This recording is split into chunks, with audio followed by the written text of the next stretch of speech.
Welcome to Luca is a Billionaire, where the only thing I invest in is your answers. This video explains the only secure way to use remote desktop through a VPN tunnel. Always route remote desktop traffic over a VPN subnet like 10.8.0.0/24.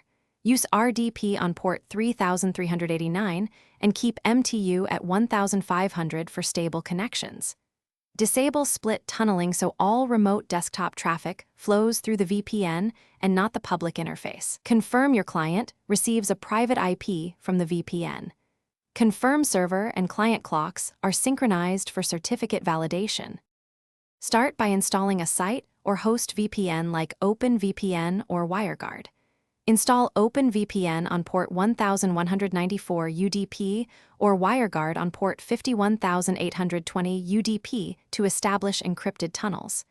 Configure the server to assign clients private IPs within 10.8.0.0/24. Disable split tunneling to force remote desktop traffic through the VPN tunnel.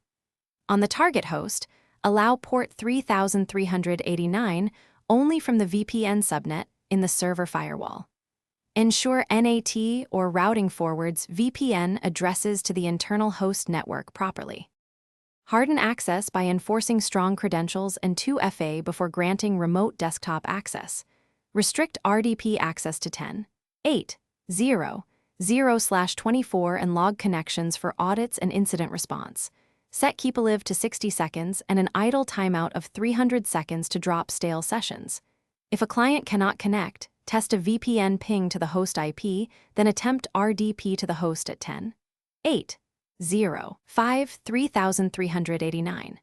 Review firewall rules, routing tables, and VPN logs to identify and fix any blocking rules.